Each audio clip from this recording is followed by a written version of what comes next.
La transparence éthérique. Une lectrice aimerait aborder le thème de la transparence éthérique. Michel répond, la transparence éthérique revient à reconnaître son esprit et l'esprit de l'autre personne, c'est l'action de porter son regard au-delà de la forme. Question 1. Comment reconnaître l'esprit dans sa transparence lorsque l'intellect brouille les pistes? L'esprit est dans le présent. La question à se poser est, où est l'ego?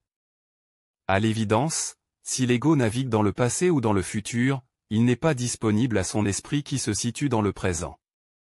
Il est important pour l'ego de comprendre la règle de 3 qui identifie le passé, le présent et le futur. Le passé et le futur sont des pôles d'attraction qui maintiennent l'ego dans des personnalités qui ont besoin d'être alimentées en permanence par le pôle négatif, le passé, et le pôle positif, le futur, afin de maintenir l'ego dans l'expérience pour qu'il génère des émotions à travers la valeur et la croyance en sa forme et en la forme en général. Pour répondre à la question, il revient à l'ego de prendre conscience de ses personnalités pour retourner dans sa présence. Question 2. Dans quelle mesure l'orgueil cache-t-il un manque de transparence? L'orgueil crée un mur opaque dans le mental et maintient l'ego dans sa personnalité spirituelle. Il n'y a pas de transparence dans l'orgueil parce que celui-ci est une composante première qui sert à rigidifier la personnalité de l'ego. Autrement dit, l'orgueil se crée dans le mental lorsque l'ego est magnétisé par son contact avec l'entité spirituelle. Pour avoir de la transparence, il revient à l'ego de se débarrasser de ces personnalités qui jettent de l'ombre dans son mental. Un ego aux prises avec une personnalité est emprisonné dans son propre reflet. La partie réfléchie de l'ego a accès à l'entité primaire, tandis qu'une personne dans sa présence a accès à son esprit, voire à la transparence de sa réalité. Question 3. Pourquoi le manque de transparence met-il à mal l'ego dans sa forme? C'est parce que l'ego est dans une personnalité, il n'est pas dans son authenticité, il est pris dans sa propre réflexion. C'est le même phénomène qui se produit lorsqu'une personne se place devant un miroir et contemple son reflet, mais si elle met de la valeur sur son reflet ou sur ce qui lui est réfléchi par le miroir, la personne se retrouve emprisonnée dans son propre reflet, voire dans une personnalité. Le manque de transparence met à mal l'ego dans sa forme parce qu'il est coupé du savoir de sa réalité. Ce faisant, l'ego se rabat sur l'intellect qui pioche dans la bibliothèque psychologique pour nourrir l'ego de mémoire. Il faut savoir que la transparence n'existe pas dans l'ego aux prises avec une personnalité, car c'est l'entité qui habite la personnalité qui gouverne l'ego à son insu. Si l'ego se sent mal dans sa forme, cela est dû à l'entité qui transpose la crainte, le doute, l'anxiété, la culpabilité à son hôte. L'ego dans une personnalité est unifié à l'entité primaire, et l'ego dans sa présence est unifié à son esprit ou à sa réalité. Question 4.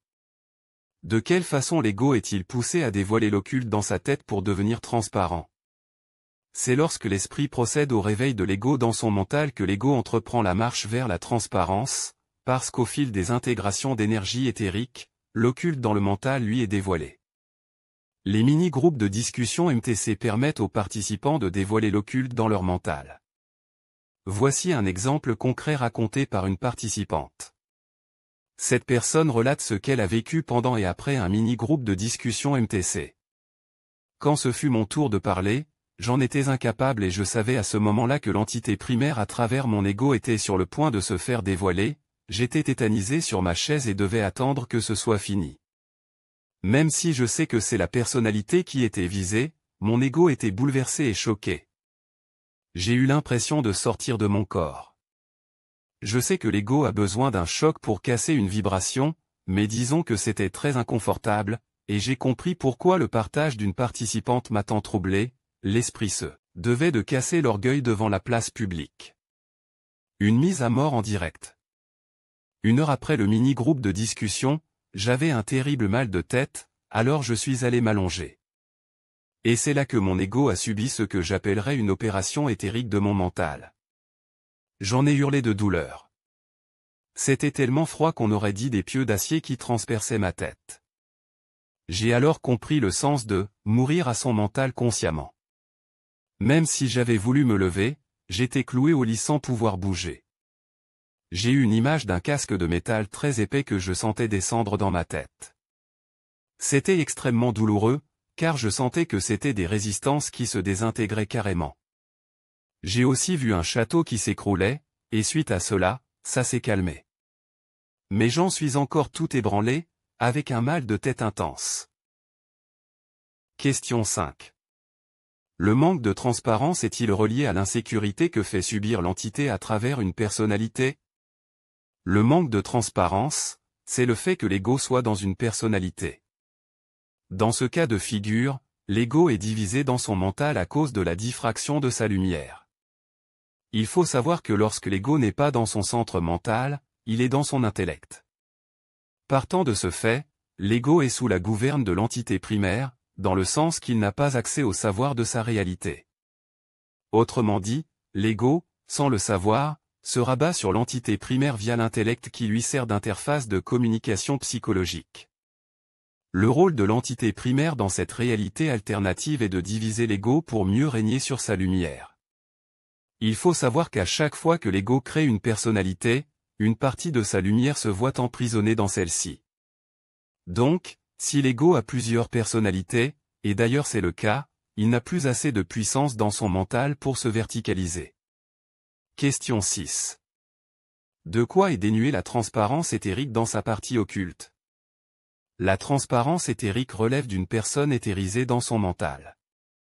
La transparence éthérique, c'est de la pure lumière dépourvue de polarité. Autrement dit, le mental d'une personne éthérisée n'appartient plus à cette réalité alternative, de ce fait, la transparence éthérique est dénuée de toute forme de valeur. La valeur et la croyance sont deux composantes mentales qui plombent l'ego dans sa forme, dans cette réalité alternative. La transparence éthérique existe dans l'ego unifié à son esprit dans cette réalité alternative. Une personne ayant un mental éthérisé n'a pas de partie occulte. Certes, l'ego est présent dans cette réalité alternative, mais son mental est dans l'éther de sa conscience. Fin de la vidéo avec l'intelligence artificielle au service des chroniques MTC.